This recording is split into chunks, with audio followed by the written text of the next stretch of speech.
Bonjour à toutes et à tous, alors aujourd'hui on va apprendre à représenter graphiquement une suite récurrente. Alors qu'est-ce que c'est qu'une suite récurrente?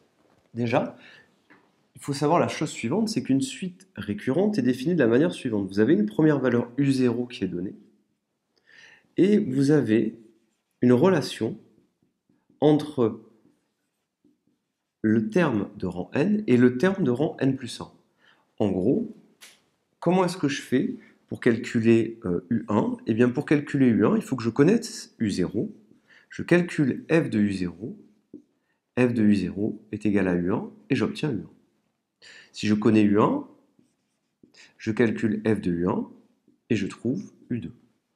Et ainsi de suite, ainsi de suite. Si je connais U2, je calcule f de U2 et j'obtiens U3. Le terme de rang n, le terme de rang n plus 1, le terme d'un rang donné et le terme du rang d'après. Alors, pour cela, on a besoin d'avoir la représentation graphique ici de la fonction f. Donc ici, c'est la courbe représentative de la fonction f, qui est donnée dans l'énoncé. Et ça, c'est la droite d'équation, d'accord, la droite d'équation y égale x. Cette droite d'équation y égale x, elle a une utilité, elle nous permet de faire des symétries.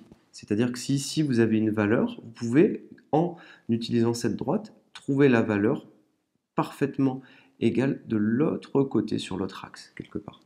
Alors, on va l'écrire ici et vous allez vite comprendre. Donc, j'ai eu 0, d'accord, sur cet axe ici. U0 est ici. Je veux calculer U1. Donc, je fais f de U0 et j'obtiens U1. F de U0 est égal à U1. Donc, je calcule l'image de U0 par f. Et je trouve U1. Donc, voilà ce que je fais. Et je trouve U1. Le problème, c'est que j'aimerais représenter la suite UN sur le même axe. Et c'est là le point crucial, c'est que je ne veux pas avoir U0 ici et U1 ici. Ça me pose problème. Je veux tout représenter sur le même axe pour pouvoir lire les valeurs. Donc, le plus simple, ça serait de faire une symétrie.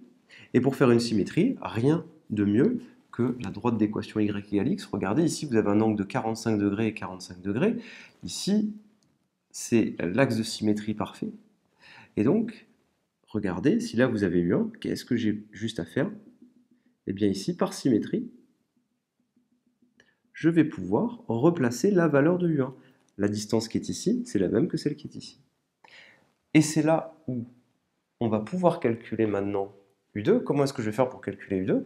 Eh bien, U2, qu'est-ce que c'est? C'est f de U1, c'est l'image de U1 par f. F de U1 est égal à U2.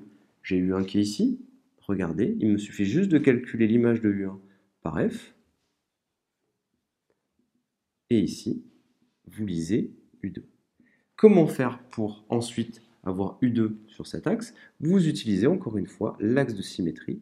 Et ici, regardez, vous obtenez U2. Et ici, vous voyez qu'on obtient les valeurs U0, U1 et U2. Et au fur et à mesure, il suffit de continuer comme ceci pour représenter graphiquement les termes de la suite récurrente. Qu'est-ce qu'on remarque? On remarque que, comme on l'avait déjà dit, pour calculer U1, il faut avoir U0. Pour calculer U2, il faut avoir U1, et ainsi de suite, et ainsi de suite, et ainsi de suite. Vous ne pouvez pas, du coup, calculer U10 si vous n'avez pas les valeurs qui précèdent. Pour calculer U10, il vous faut U9.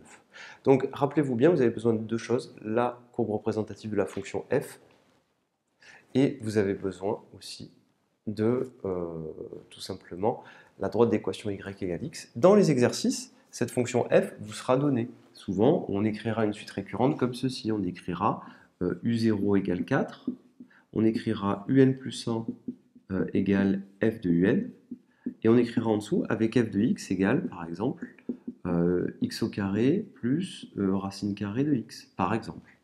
Donc on vous donnera toujours cette fonction. Soit on vous donnera la représentation graphique, soit on vous donnera l'expression de la fonction. Je vous remercie et à très bientôt.